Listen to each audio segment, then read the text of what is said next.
My name is Evelyn, though most people just call me Eve. I'm 49 years old. Though some mornings when I glance in the mirror, I feel much older. My life is quiet. I wake up at the same time every day, make a pot of coffee, and watch the sunrise through my kitchen window. I work at the local library, where I spend my days surrounded by books, cataloging worlds I no longer dream of escaping to. Evenings are filled with routine. Dinner for one, a walk around the block, and then the soft hum of a novel lulling me to sleep. I suppose you could call it a simple life. It's not unhappy, but it's not extraordinary either. I'd stopped expecting anything extraordinary to happen to me years ago. Until last Tuesday. It was a regular afternoon. The kind where I'd reward myself with a coffee from the cafe near the library. I'd sit by the window, sip my cappuccino, and let the world pass by unnoticed. But on this particular day, the world decided not to pass me by. He walked in, tall, with dark hair that curled at the nape of his neck and a confident ease in the way he moved. He had this boyish charm about him, the kind that draws you in without trying too hard. His eyes, hazel I think, though I couldn't tell for certain, darted around the room as though he was searching for someone. When they landed on me, just for a second, my heart betrayed me. I hadn't felt that rush in years. The quickening pulse, the sudden awareness of my breathing, the warmth creeping up my neck. I quickly looked down at my cup, embarrassed, as if he could hear the thoughts racing in my head. But I couldn't help myself.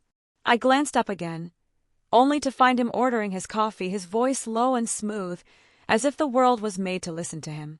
I don't know what possessed me, but I stayed longer than I usually would. I wanted to see where he went, what he did. When he finally left the cafe, I followed him. I told myself it was nothing, just harmless curiosity. I wasn't really following him. I just happened to be walking in the same direction. But when he stopped at the corner store, I waited outside, pretending to check my phone. When he exited, I trailed behind at a safe distance. That was the first day. For the next 2 days, I watched him from afar, feeling like a character in one of those novels I shelve at the library. I noticed how he always stopped to tie his shoe at the same crosswalk. How he bought fresh bread at the bakery on 8th Street. How he smiled at the barista at the cafe, just a polite smile, nothing more. I wasn't sure what I was doing. I wasn't sure why I cared.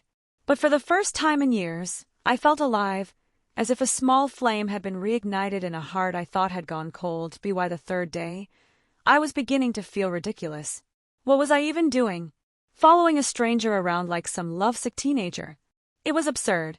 And yet, I couldn't stop myself. Each day I told myself it would be the last, but as soon as I saw him, my resolve crumbled. That morning, I sat at the cafe by the window, watching as he strolled in. It had become a ritual now, me pretending not to notice him, stealing glances whenever I thought it was safe. He ordered his usual, a black coffee with a single sugar, and leaned casually against the counter while waiting. But then something happened. As he turned to leave, his eyes flickered toward me.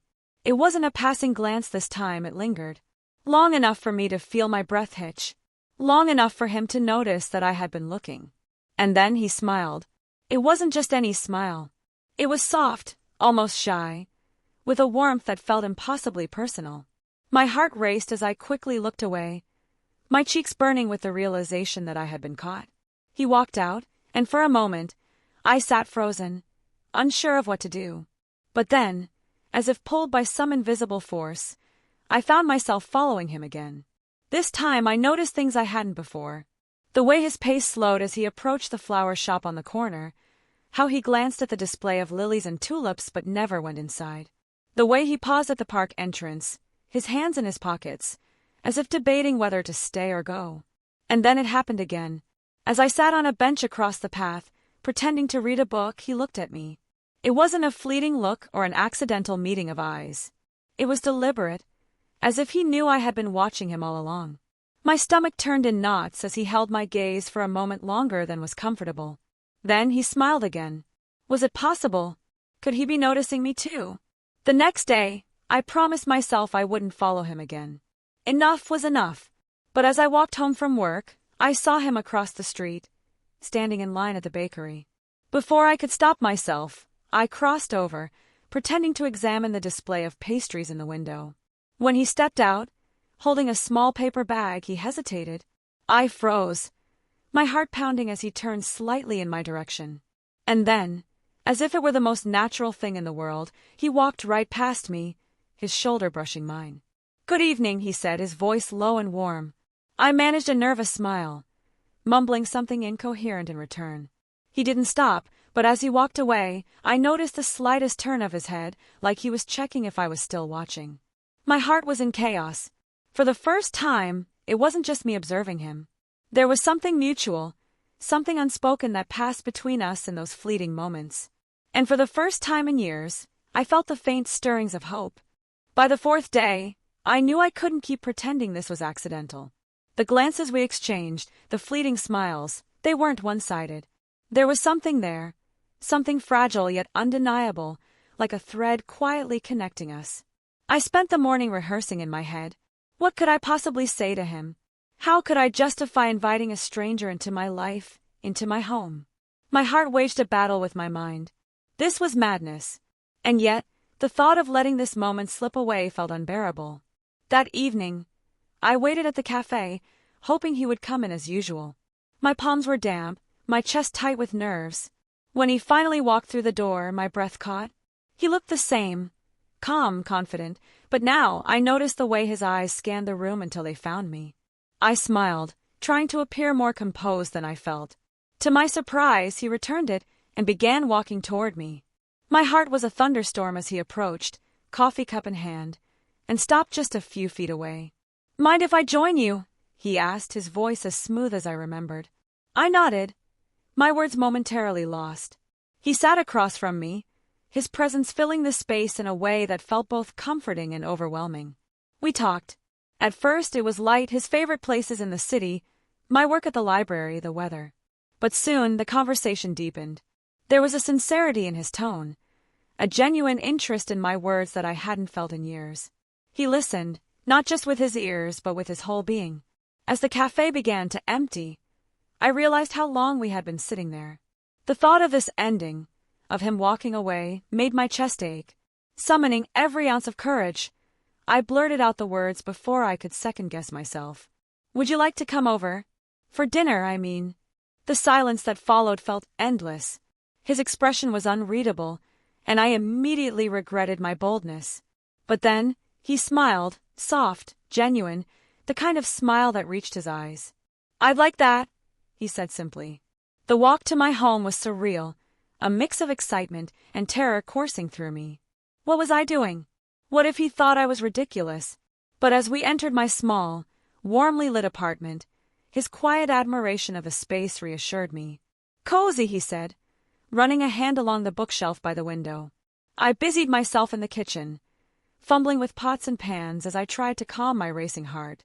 He offered to help, but I waved him off, needing a moment to gather myself. When we finally sat down to eat, the atmosphere shifted. The conversation was slower, more intimate. The way he looked at me felt different now, deeper, as if he could see past the surface and into the parts of me I thought were invisible. And in that moment, with him sitting across from me, I realized I wasn't afraid anymore. Whatever happened next, I knew I had done something I hadn't done in years. I had taken a chance. And for the first time, it felt like it might just be worth it. After dinner, the room seemed quieter than before. The hum of conversation faded into a stillness that wasn't awkward but charged with an unspoken tension. He sat back in his chair, his fingers lightly tracing the rim of his glass, his eyes fixed on me in a way that made me feel both exposed and alive. "Thank you for inviting me," he said softly. "It's been a long time since I've had a night like this." I smiled, though my hands trembled slightly as I reached to gather the plates. "It's been a long time for me too," I admitted, my voice barely above a whisper. He stood suddenly, gently taking the plates from my hands. "Let me help," he offered, and before I could protest he was by the sink, rolling up his sleeves as though he belonged here. I watched him from the doorway, his movements unhurried and deliberate. It felt surreal, this man who had been a stranger just days ago now standing in my kitchen, washing my dishes as if it were the most natural thing in the world. When he finished, he turned to me, drying his hands on a towel. "You don't let people take care of you, do you?" The question caught me off guard. I opened my mouth to respond, but no words came. He stepped closer, his gaze steady, waiting. I suppose I forgot how, I finally said, my voice cracking under the weight of the truth. His hand reached out, hesitant at first, then firm as his fingers brushed mine. Maybe it's time to remember, he said, his voice low and steady like a promise. Time seemed to suspend itself as he leaned in, his face inches from mine. I could feel his breath, warm and steady, as his hand moved to my cheek. I closed my eyes, the weight of the moment too much to bear. When his lips finally met mine, it was gentle at first, as if he were testing the waters of something fragile. But the gentleness gave way to something deeper, something neither of us could control. His arms wrapped around me, pulling me closer, and in that instant, the years of solitude and self-doubt melted away. I wasn't thinking about the lines on my face or the gray in my hair. I wasn't worrying about what tomorrow would bring. All that existed was this moment. His touch, his warmth, the way his presence filled a void I hadn't even realized was there. When we finally pulled apart, his forehead rested against mine, both of us breathing heavily. I don't want to rush this, he said, his voice barely audible. Neither did I. But as I looked into his eyes, I knew we had already crossed a threshold there was no going back from. Stay, I whispered, the single word carrying all the hope and vulnerability I could muster. And he did. The hours that followed felt like a dream I was afraid to wake from. In the dim glow of the lamps, we sat together on the sofa, my head resting lightly against his shoulder. There were no words, just the quiet hum of the moment, the weight of his arm around me, grounding me in a reality I could hardly believe was mine. When we spoke, it wasn't small talk. It was raw and unfiltered, like peeling back layers of ourselves we hadn't dared show anyone before. He told me about his love for painting, how he found solace in creating even when the world felt too loud. I confessed how I had stopped pursuing my passion for music years ago, afraid that I no longer had the right to dream. You still have time, he said, his fingers brushing against mine. It's never too late to find yourself again. The sincerity in his voice brought tears to my eyes. I hadn't realized how much I needed to hear those words until he said them. We moved through the night as if it belonged to us alone. Every touch, every glance felt intentional, like rediscovering a language I had long forgotten. When he kissed me again, it wasn't hurried. It was deliberate, filled with an intensity that spoke of more than just physical attraction. In his embrace, I felt a vulnerability I hadn't allowed myself to feel in years. My heart, once shielded by layers of caution and regret, was exposed, beating wildly with the hope of something real. When the night turned to dawn, and we lay together in the soft quiet of the early morning, I found myself tracing the contours of his face. The slight curve of his lips, the shadow of his jawline, the way his lashes rested against his cheeks. "What are you thinking about?" he asked, his voice thick with sleep. I hesitated, unsure how to put the overwhelming emotions into words. "I'm thinking about how you make me feel," I said finally. "Like I'm alive again." His smile was small but genuine as he pulled me closer. "You've always been alive, Eve. Maybe you just needed someone to remind you." The words sank deep, settling into the parts of me I had kept hidden for too long. I didn't know what this was or where it would go, but for the first time in years, I wasn't afraid to find out. It's strange how love can appear when you least expect it, like a shadow you never noticed until it's cast over you, warm and unfamiliar. In the weeks that followed, I didn't search for the right words to describe what had happened between us. There were no neat labels for what we shared. It was simply us, two souls who had crossed paths when neither of us was looking for anything. But now I couldn't imagine my life without him. I realized something I had forgotten over the years. Love doesn't care about age or time. It doesn't matter how many years have passed, or how many people have come and gone. Love is raw, unpredictable, and untamed.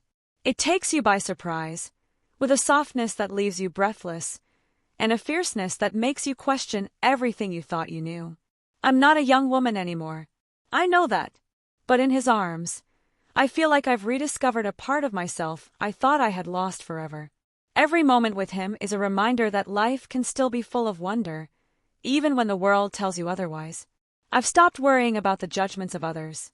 I've stopped listening to the whispers of doubt that tell me I'm too old for this, that I'm chasing something fleeting.